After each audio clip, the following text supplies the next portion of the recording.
Nous sommes à l'entrée du parc Phénix de Nice. On peut sentir le soleil sur notre peau, c'est agréable. Une fois dedans, les palmiers et le plan d'eau rendent la vue sympathique.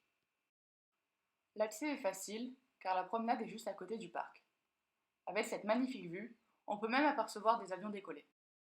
Au milieu de la verdure, la serre du parc Phénix attire notre œil.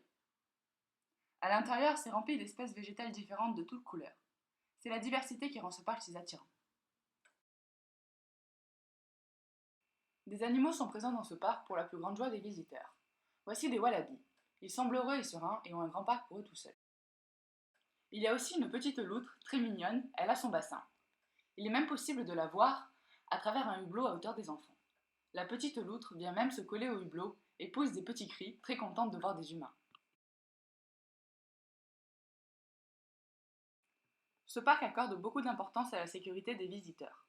Il faut faire très attention aux morsures du porc-épic. Ce dernier a d'ailleurs beaucoup de succès auprès du public, et il semble paisible dans son enclos. Le parc prend aussi soin d'autruches. Belles et élégantes, elles font le triomphe du parc. Dans la serre, bien au chaud, des flamants roses se baignent tranquillement. Leur beauté et leur grâce laissent sans voix. Pour finir, voici les préférés des enfants, les Ouistiti. Ils viennent de l'autre bout du monde, l'Amérique du Sud, pour le plus grand bonheur des visiteurs. Leur enclos reproduit très bien leur milieu naturel, la jungle. Quand on s'approche de la vitre, un petit Ouistiti semble intrigué, puis finit par jouer avec nous et essaye de nous parler.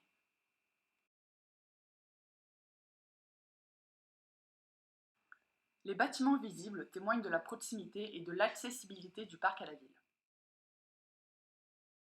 C'est ainsi que s'achève cette belle journée de découverte du parc Phénix, en toute beauté.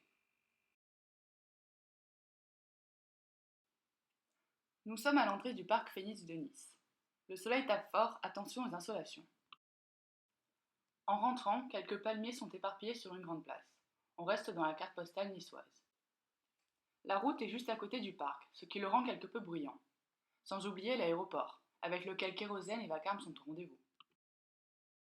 En regardant le parc dans son ensemble, un gros bâtiment obstrue le paysage. C'est une serre. À l'intérieur, différentes espèces végétales sont présentes.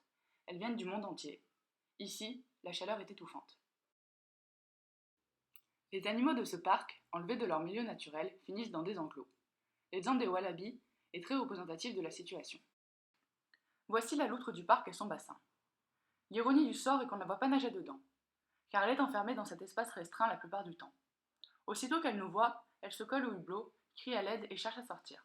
Très sincèrement, on l'aurait volontiers sortie de là. Le porc-épic, quant à lui, a le droit à un panneau d'avertissement contre ses morsures. Ironique, quand on s'aperçoit de l'état de fatigue du dangereux porc-épic. Quand on s'est approché des autruches, la tristesse était visible dans leurs yeux.